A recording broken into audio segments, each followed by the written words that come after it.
Chapter 1. Reality exists in the mind. You are what your beliefs say you are. Have you taken out time to consider why our world is the way it is, and if there could be an alternate version if we just did some things differently? Truth is, our world is ruled by the sets of unchanged beliefs that humans pass on to each other from generation to generation. It's our beliefs that build expectations, rules, and results. The set of beliefs pervasive in the universe is responsible for what society considers normal and acceptable or not. The general beliefs create an atmosphere under which humans are raised. For instance, a child grows up with the sets of belief systems injected into him from, first, his immediate family, then school, church, friends, and the society at large. This wouldn't be a problem if over 90% of what we believe wasn't wrong, but unfortunately, it is. Our beliefs create a special cage for each and every one of us. We can't move past this cage unless we change what we believe about ourselves and how the world works. We got these beliefs because we agreed to them, and if we want to change them, we have to agree on something else, because, unfortunately, the mind is the driver of our lives, and it can't be empty of beliefs. It's easier to inherit belief systems as children than to debunk them and gain new ones, but the good news is, each time you break an agreement or belief, you regain the power you used to create it in the first place, and this power can be used to break other agreements. Positive agreements will make enough personal power available for you to break other negative agreements. Wondering what personal agreements you should begin to create? Worry not, because the preceding sections of this summary will take you through the 4 personal agreements that will not only change your life, but also create enough willpower for you to debunk your negative beliefs. Ready for them? Let's dive in. Chapter 2. The first agreement: be impeccable with your words. This is the first agreement, and it's the most powerful of all. Take this agreement seriously, and you'll begin to change your life at the subconscious level where all things are created. Words are powerful. They're like a spell. They have the power to create or destroy. Ever heard that humans are gods? Aha! Your words make you a powerful god. With it, you can create the life you want, dictate the emotions of people around you, and control circumstances that are naturally beyond your reach. What does it mean to be impeccable with words? Let's begin by considering what the word impeccable even means. Impeccable is from a Latin word that means pure or without sin, and sin simply means going against yourself. Judging yourself is a sin because, in doing so, you're going against yourself. Anything you do that goes against yourself can be categorized as a sin. Being impeccable doesn't in any way mean you won't notice your shortcomings, but it means you'll take responsibility for your actions rather than waste time judging yourself. To be impeccable with your words means you don't use your words to condemn yourself or others. Yes, you're technically going against yourself when you use negative words on others, because your words, no matter where they are directed, will eventually leave a positive or negative mark on you. You also have to be careful with how you believe the words that proceed out of others. Don't agree with any word or remark simply because someone directed it toward you. Your personal remark is more important than what anyone has to say about you.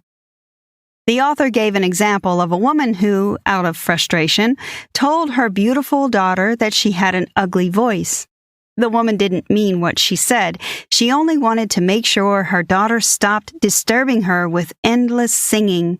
The woman was tired and needed to rest. Her daughter took her words for it, and as a result, refused to sing ever again. She lost her self-confidence and became extremely shy.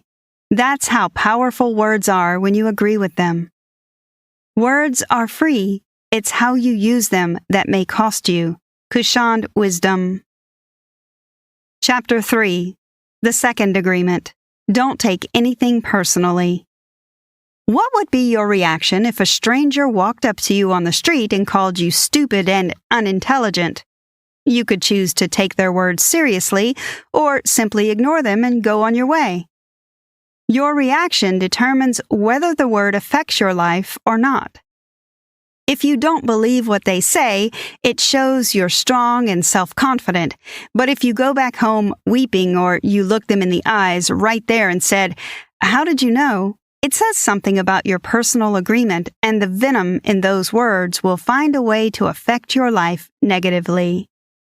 You must understand that people speak out of the wells of their belief system. Nothing people say is really about you. It's about them and their personal beliefs. Don't take anything anyone says personally. This is why you need to know and affirm who you are. If you know how strong and intelligent you are, it doesn't matter if it's a psychologist who called you stupid. This also applies when people praise you. If someone calls you a great public speaker, it's not because of you, but because of the effect your words had on him. You could speak to the same audience, and in the end, someone will call you a great orator, while another will regret ever sitting under you. None of those remarks are because of you. It's simply those people expressing themselves. Even the opinions your mind gives about you are not necessarily true because your mind has an ability to talk to itself based on the information it has been receiving. You only need to trust yourself to make responsible choices. As you make a habit of not taking anything personally, you won't need to place your trust in what others do or say. Chapter 4. The Third Agreement. Don't make assumptions. We're good at making assumptions. We spend most of our time thinking of exactly what people imply by their words or actions, and if we're not doing that, we're busy assuming we know our way around things, so we don't need help or guidance. Assumptions in themselves aren't bad. What is bad is that they lead us into unnecessary conclusions that release emotional poison. Most assumptions are not true, so, as much as possible, decline from making assumptions. Seek the truth instead. Take marriage as a case study. Many people try to justify love. They assume they can change people when they finally go down the aisle together, but experience shows that this is simply not true. Don't assume you can change people. Instead, marry someone that's compatible. Someone with whom you share similar values and worldviews. Once you stop making assumptions in all you do, you'll find that your relationship with others gets better. Even your manner of communication improves. Always remember, if you don't understand something, it's better to ask than assume you know it. This leads us to the last agreement. Chapter 5. The Fourth Agreement. Always do your best. The last agreement ties the other three together. It's the one habit you need to maintain all the previous three. The fourth agreement is to always do your best. No more, no less. It's important to understand the last part of that sentence. No more, no less. Here's what happens when you violate the rule.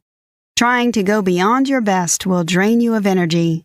It will leave you tired and dissatisfied, but doing less than your best breeds self-judgment and a heavy sense of self-condemnation that results from knowing you could have done better. Always do your best, no more, no less. The key to lasting happiness and energy is to always do your best in every situation you find yourself. A lot of people do what they do for the reward and not because they like the activity. This is a wrong way to approach life. It should be the other way round. Do the things that you love and the reward will come. Working for a reward is the reason many people are frustrated with their work life. It's not a bad idea to quit a job you don't like, or better still, develop a passion for it. Love is a powerful force, and miracles happen whenever it's at work. Loving what you do will multiply your productivity. That's just how life works. Doing your best is a great habit to have, and you should cultivate it. How to do that? Easy peasy. Make a commitment to yourself to always deliver your best in every situation. Soon you'll find that it turns into a powerful habit. Chapter 6. How to Break Old Agreements. All over the world, people are talking about freedom. We all desire to be free, but don't seem to know how we got entrapped, nor the path to freedom. The reality is that bondage doesn't happen anywhere but in the mind, and it wasn't so in the beginning. We weren't born in bondage. You take a look at a 2-year-old child, and you'll realize we were born free. Something must have happened along the line to put us in mental bondage that transcends to the physical in the form of insecurities, greed, poverty, and so on. What happened, as hinted earlier, is that we agreed with negative beliefs while growing up. This is so real that some people don't even know they have negative and limiting beliefs. Therefore, the first step toward genuine freedom is the personal realization that one is not free. Only when you realize you aren't free will you seek and accept liberty. This is called awareness, and it's preceded by the mastery of transformation and then intent. The mastery of transformation means knowing what to do to change as well as how to go about it. Intent is the internal energy that makes this a possibility. Conclusion. The 4 agreements will provide you the energy you need to change your life. Use them diligently day by day, and you'll begin to notice significant changes in how you live and react to situations. It all begins with being impeccable with your words, then not taking anything personally, refusing to make assumptions, and lastly, being your best all the time. Try this. You wake up every day with renewed energy to help you go through the day. From today, decide in your heart not to let any negative emotion drain that energy. Spend your energy wisely, don't waste it concentrating on the wrong things. This is how to be productive.